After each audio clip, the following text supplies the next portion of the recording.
WhatsApp guys, India wins super over thriller against Sri Lanka. क्या जबरदस्त match हुआ है, जहरीला मैच हुआ है। इंडिया ने भैया कमबैक नहीं कहूंगा, मैं कहूंगा कल एक तरीके से श्रीलंका ही जीत चुकी थी मैच। तो एंजॉय 1 2 3 गो।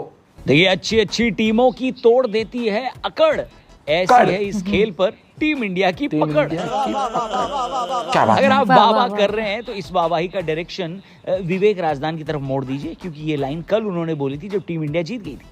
लेकिन सच बताऊं तो पाकिस्तान को छोड़कर टीम इंडिया ने इतनी बढ़िया पकड़ दिखाई नहीं है एशिया कप में। ओमान जैसी टीम हमसे सिर्फ 21 रन से हारी।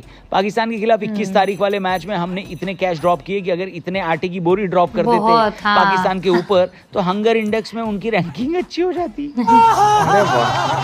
और कल श्रीलंका के खिलाफ भी हम भले ही जीत गए हो, लेकिन भाई पकड़ के तो नहीं रखा हमने 200 से ऊपर बनाया और श्रीलंका ने ऑलमोस्ट चेज भी कर दिया था। ये तो भला हुआ अर्शदीप के सुपर ओवर का, जिसकी वजह से टीम इंडिया ने मैच जीत लिया, वरना हमारा अनबीटन होते हुए एशिया कप जीतने का सपना ऐसे ही रह जाता।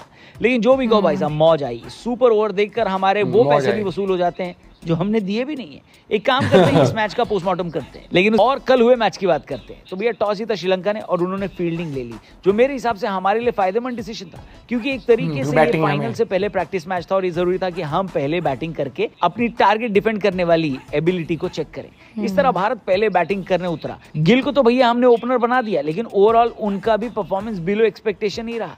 लेकिन एक आदमी जिसने एक्सपेक्टेशन का छप्पर फाड़ा है वो है शर्मा जी का लड़का अभिषेक। भैया इंडिया की तरफ से अगर आप ओपनिंग कर रहे हो और आपका सरनेम शर्मा है तो फिर आप तबाही मचाओगे, ये बात पक्की है। प्रतिष्ठा जब भी बात होगी एशिया कप 2025 की तो उसमें सबसे पहले जिक्र अभिषेक शर्मा का ही होने वाला है, क्योंकि ये लड़का मानने को राजी है। इसकी वजह से सामने वाली टीम इतनी एक्सरसाइज कर रही है क्योंकि बार-बार जाकर बाउंड्री से बॉल उठाकर लानी पड़ती है। उनके पार्टनर शुभमन गिल जल्दी आउट हो गए थे, लेकिन अभिषेक शर्मा ने एक और हाफ सेंचुरी लगाई। और अगर आप नकारात्मक सोच वाले हैं तो आप कहेंगे कि एक बार और अभिषेक शर्मा अपनी सेंचुरी से चूक गए।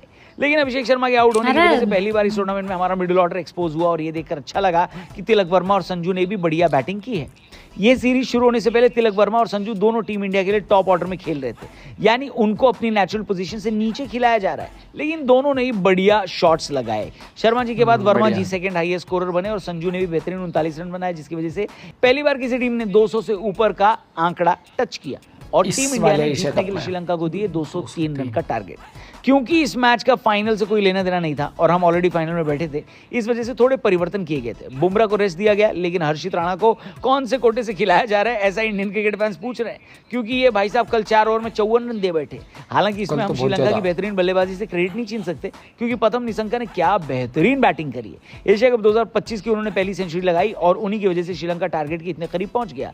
और आखिरी ओवर में उनका मैच जीतने के लिए महज 12 रन चाहिए था श्रीलंका को। आखिरी ओवर फेंकने हर्षित ने पहली गेंद पर उनको आउट कर दिया, लेकिन इसके बावजूद भारत की खराब फील्डिंग की वजह से श्रीलंका ये मैच लेवल करने में कामयाब हो गया। उन्होंने भी 202 बनाए और सुपर ओवर की बारी आ गई। सुपर ओवर में अर्शदीप सिंह ने बिल्कुल भी मौका नहीं दिया। पहली गेंद पर विकेट, पांचवी गेंद पर एक और विकेट लेकर श्रीलंका को ऑल आउट कर दिया। श्रीलंका ने सुपर ओवर में सिर्फ 2 बनाए, यानी इंडिया को जीतने के लिए चाहिए थे 3।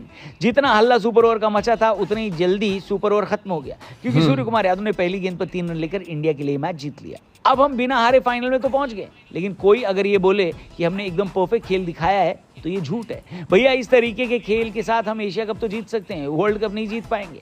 फील्डिंग पर खास ध्यान देना होगा और ये भी ध्यान देना होगा कि दूसरे प्लेयर्स को रेस्ट देने के चक्कर में हम ऐसे प्लेयर्स को न टीम में ले लें जिससे हमारी लंका लग जाए, जैसे कि कल लंका ऑलमोस्ट हमारी लंका लगा चुकी थी।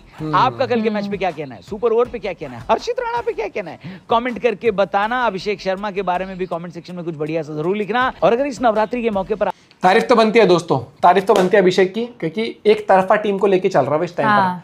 मतलब शुभमन गिल भी अच्छी शुरुआत दे रहा है, लेकिन हम बात करें तो majority of the run team India के लिए परसेंटेज वाइज आप देखोगे तो बनाए हैं। और हाईएस्ट मतलब अगर आप देखोगे पूरे टूर्नामेंट में सबसे ज्यादा रन अभिषेक के ही हैं। और अभिषेक की सबसे बड़ी बात यह है कि बाकी जो प्लेयर उस लिस्ट में आते हैं कि जिन्होंने हाईएस्ट रन बनाया पूरे ओवरऑल सारे मैचेस के मिला के, आसपास भी नहीं है, डबल है उनसे अभिषेक के। और ये दर्शाता है कि कितनी लाजवाब बेहतरीन फॉर्म में है वो लड़का।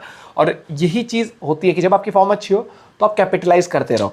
और मुझे लगता है कि एक सूर्या के लिए हमें ज़्यादा सोचना नहीं चाहिए। कई बार फॉर्म इतनी खराब होती है कि अब आप सोचो ना सोचो, उस प्लेयर अच्छा करते जिस दिन तो वो बढ़िया है, लेकिन अब आप एक्सपेक्टेशन अभी मत लगाओ कुछ टाइम के लिए, क्योंकि कई बार जब फॉर्म बेकार होती है ना तो फिर वो कहते हैं ना कि किसी बॉल पे प्लेयर आउट हो ही जाता है। तो वो अभी उसका टाइम चल रहा है, लेकिन होपफुली वो जल्दी कमबैक करेगा। और पाकिस्तान के साथ मुझे नहीं लगता इतना इंटरेस्टिंग मैच देखने को मिलेगा जितना इंटरेस्टिंग मैच कल हुआ था श्रीलंका के साथ। श्रीलंका ने वेल डन, वेल प्लेड और काश श्रीलंका क्वालिफाई करती फाइनल के लिए, तो और ज्यादा मजा आता, कॉम्पिटेटिव क्रिकेट देखने को मिलता। आप अपना पॉइंट भी शेयर कर सकते हो। मिलते हैं वीडियो के साथ। जय हिंद, जय भारत।